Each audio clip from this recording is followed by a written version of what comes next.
People aren't meant to be this famous. Not Instagram famous, not Twitter famous, not even random dude on TikTok with 300K followers who look like he hasn't blinked since 2019 famous.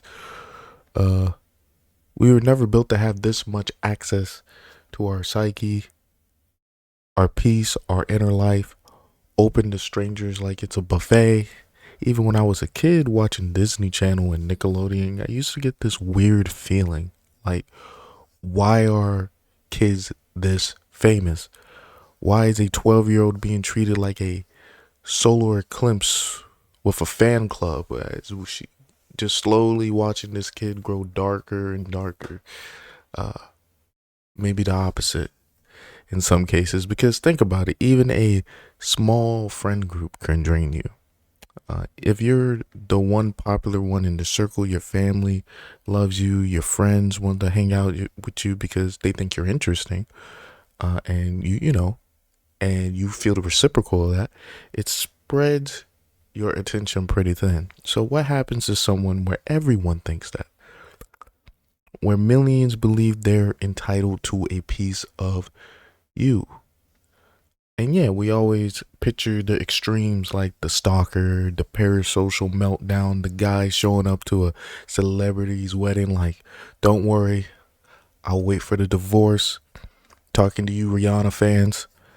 But I'm talking about the normal parts of fame, the daily pressure, the constant feeling that every second is a performance. This girl, because the fame does change you. You can pretend it doesn't, but it does.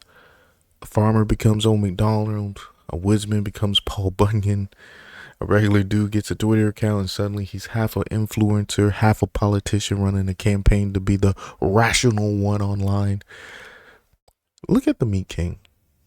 Probably a chill guy, a little eccentric.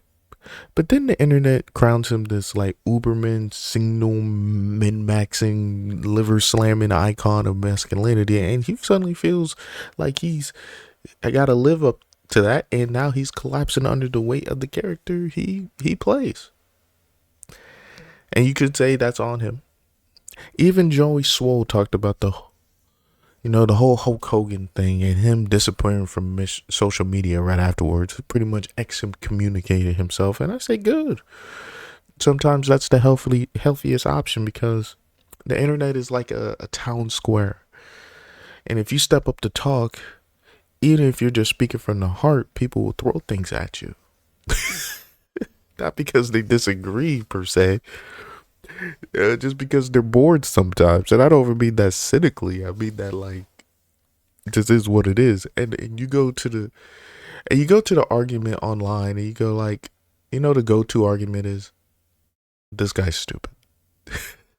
Doesn't matter what you're talking about, eggs, politics, movie ratings, someone's always calling you an idiot because it's like the easiest, lowest hanging fruit you can give to somebody with a different opinion to you, immediately dismissing them. And if you're the new to the internet, you don't you come on, you don't understand this game people play most of the time. Uh you might encounter it like one on one sometimes, but not all the time. Some people don't. You think people encounter the most cynical, manipulative people all the time. Not necessarily. Most of the time we're just saying hi bye to most people, right?